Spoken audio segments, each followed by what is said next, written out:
টাঙ্গুয়ার হাওর শুধু ভ্রমণের জায়গা নয়, এটি প্রকৃতির বুকে লেখা এক জীবন্ত কবিতা। যদি কখনো জীবনের ক্লান্তি আপনাকে ঘিরে ধরে, তাহলে একবার হলেও টাঙ্গুয়ার হাওরে আসুন। কিছু জায়গা শুধু চোখে দেখা যায় না, হৃদয় দিয়ে অনুভব করতে হয়। টাঙ্গুয়ার হাওর ঠিক তেমনই একটি জায়গা। তাহলে চলুন আমাদের টাঙ্গুয়ার হাওর ভ্রমণের কিছুটা দৃশ্যপাট আপনাদের সাথেও শেয়ার করি। আসো, চলো, আসো, আসো, এটা সুন্দর। আমরা আটলান্টিস হাউস বোটে টাঙ্গুয়ার হাওর ভ্রমণ করেছি। এখানে অনেকগুলো বোট সাজানো আছে। এই যে দেখছেন সাদা বোটটা, এই বোটেই আমরা পুরো টাঙ্গুয়ার হাওর ভ্রমণ করব। আমাদেরকে আমাদের রুমে নিয়ে আসা হয়েছে। আমরা সকাল 8:30টায় পৌঁছে গিয়েছি হাউস বোটে। রুমটা বেশ বড়সড় ছিল, বেডটাও বেশ বড়সড় ছিল। আমাদেরকে প্রথমেই দিয়ে দিয়েছিল ওয়েলকাম ড্রিঙ্কস। এটা হচ্ছে লবিটাও বেশ বড়সড়। এই লবিতে সবাই টিভি দেখে, নাস্তা পানি খেয়ে আড্ডা মারতে পারে। লবির সাথে এই জায়গাটা খাওয়া দাওয়ার জন্য রেখেছে, তবে কেউ ভেতরে খায় না, সবাই ছাদেই খায়। আমাদের প্রথম দিনে সকালের নাস্তা দিয়ে দিয়েছে। এখানে খিচুড়ি, চিকেন ভুনা আছে, তারপরে সালাদ, চাটনি এসব থাকে। তো আমাদের ঠিক 10:30টায় বোট ছেড়ে দিয়েছে। আমাদের প্রথম স্পট হচ্ছে ওয়াচ টাওয়ার, আর সেই ওয়াচ টাওয়ারে যেতে আমাদের প্রায় 3.25 ঘন্টার মতো সময় লাগবে। এর মধ্যে আমরা একটু রেস্ট করব।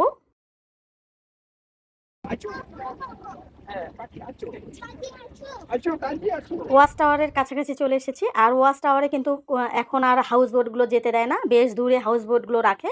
আর এই ছোট ছোট নৌকাগুলো দিয়ে ওয়াচ টাওয়ারে যেতে হয়। আমরা 100 টাকা ভাড়া করে একটা নৌকা নিয়েছিলাম। এই যে গাছগুলো পানিতে ডুবে আছে, এটা আরো আরো কতটুকু পানি হবে রে? সাইবুল, আরো কতটুকু পানি হবে?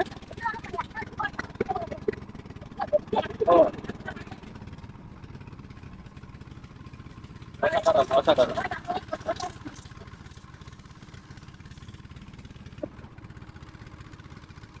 ওয়াচ টাওয়ারের পানিগুলো একদম কাচের মতো স্বচ্ছ।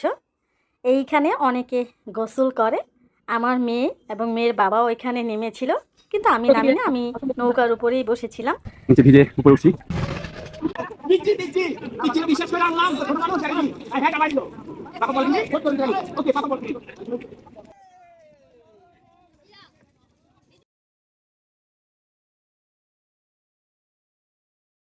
যে নৌকায় ওয়াচ টাওয়ারে গিয়েছিলাম সেই নৌকা আবার আমাদেরকে হাউস বোটে এনে দিয়ে গেছে। এবার আমাদের দুপুরের খাওয়া দাওয়ার মিক্সড ভেজিটেবল, দেন হচ্ছে চিকেন। কি এটা নাকি চিকেন? চিকেন, এটা চিকেন। আর এটা হচ্ছে মাছ। মাছ, মাছ। তারপর শুটকির ভর্তা, আলুর ভর্তা, মিক্সড ভেজিটেবল, দেন হচ্ছে চিকেন, রুই মাছ, সালাদ, ডাল তো আছেই। দুপুরের খাওয়া দাওয়া শেষে এবার আমাদের হাউস বোট ছুটে চলছে লাকমা ছড়া আর বাংলার কাশ্মীর খ্যাত নীলাদ্রি লেক। এই দুটো স্পট এখন ঘুরে দেখাবে। প্রকৃতি যে কত সুন্দর, নিজে চোখে না দেখলে বিশ্বাস করা যায় না। এক পাশে অসাধারণ সুন্দর একটি লেক, আরেক পাশে ভারতের মেঘালয় পাহাড়। দুটো মিলে যেন এক স্বপ্নের রাজ্য গড়ে উঠেছে। নীলাদ্রি লেকের পাশেই কিছু ইন্ডিয়ান মার্কেট ছিল, সেখানে আমরা টুকিটাকি কেনাকাটা করতে করতে রাত 8টা-9টা বেজে গেছে। এই জন্য আমরা আর লাকমাছড়া যেতে পারিনি। এই টেকের ঘাটেই সব বোটগুলো রাতে স্টে করে। রাত 12টা পর্যন্ত সবাই বোটের উপরে ছিলাম। খাওয়া দাওয়া সেরে তারপর যার যার রুমে যেয়ে ঘুমিয়ে পড়েছি। খুব ভোরে ফজরের পরপরই টেকের ঘাট থেকে আমাদের বোট ছেড়ে দেয়। তারপরে সকালে আমাদের জন্য নাস্তার আয়োজন করা হয়। সাফা, এটা সাফা না সাফা? এটা হচ্ছে শিমুল বাগান। আমরা শিমুল বাগান যাওয়ার পরে তার আগে ওই যে বারিকা টিলা, ওখানে ঘুরে এসে দেন হচ্ছে আমরা শিমুল বাগানে আসবো। এখানে ঘুরে তারপরে ব্যাক করবো। এই বোটগুলো মজার একটা দৃশ্য। 3টা বোট একসাথে, ও সরি 4টা বোট, 5টা বোট। একটা ইঞ্জিন চালিত, বাকিগুলি সব হচ্ছে বেঁধে রাখছে, সব টেনে নিয়ে যাচ্ছে। মজার একটা দৃশ্য। পানিটা খুব সুন্দর, মাই গড, একদম নীল পরিষ্কার পানি, স্বচ্ছ পানি। কি পরিমাণ লোড! এই বাংলাদেশের শেষ মাথা, তাই না মামা? বাংলাদেশ এই শেষটা করা?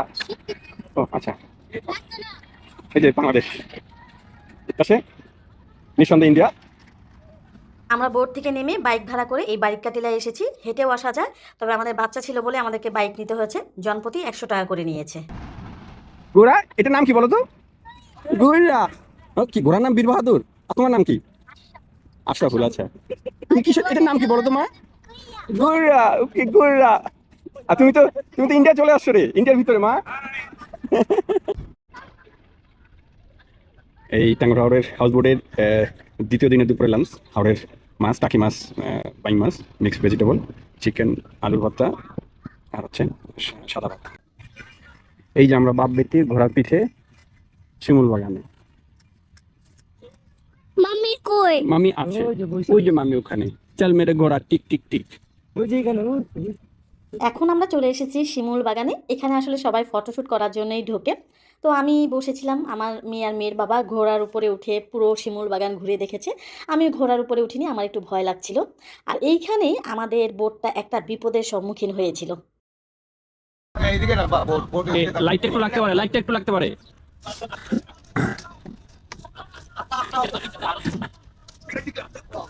কর্নারে, হ্যাঁ হ্যাঁ, আল্লাহ, ওই দিকটা ধাক্কা লাগতে পারে।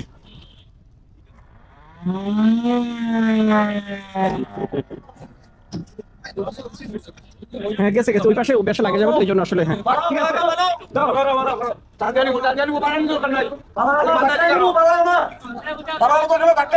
লাগছে 1 ইঞ্চি।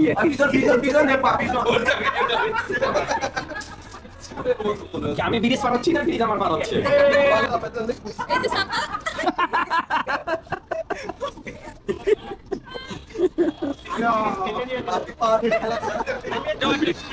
হ্যাঁ, তখন আপনার কেমন লাগবে? আমার 2 ঘন্টা করে এই 2 ঘন্টা।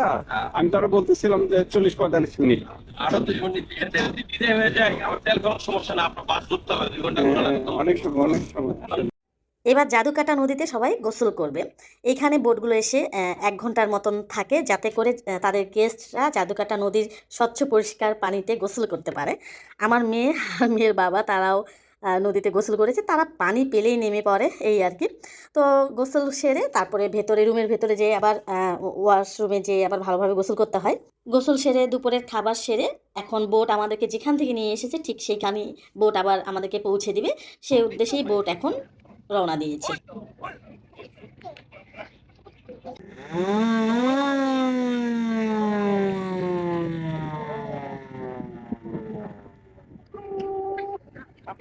Papi bacau. Papi bacau.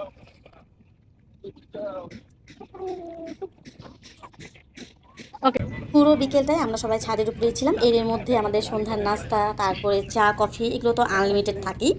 তো আমরা রাত 8টার মধ্যেই ঘাটে পৌঁছে গিয়েছিলাম। আমাদের যে খরচাটা হয়েছে এই বোর্ডে, এখন আপনাদেরকে একটু সংক্ষেপে বলে দিই। আমাদের রুম ভাড়া ছিল পার পারসন 7,000 টাকা করে, 14,000 টাকা নিয়েছিল। এই 14,000 টাকার মধ্যেই আমাদের দুপুরের, রাতের খাবার, সকালের নাস্তা, বিকালের নাস্তা, তারপর সকালের নাস্তার পরে কিছু ফল ফ্রুটস খেতে দেয়, সব কিছু এই টাকার মধ্যেই।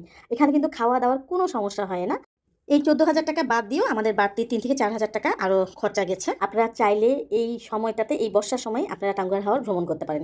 সবাই ভালো থাকবেন, সুস্থ থাকবেন। আল্লাহ হাফেজ।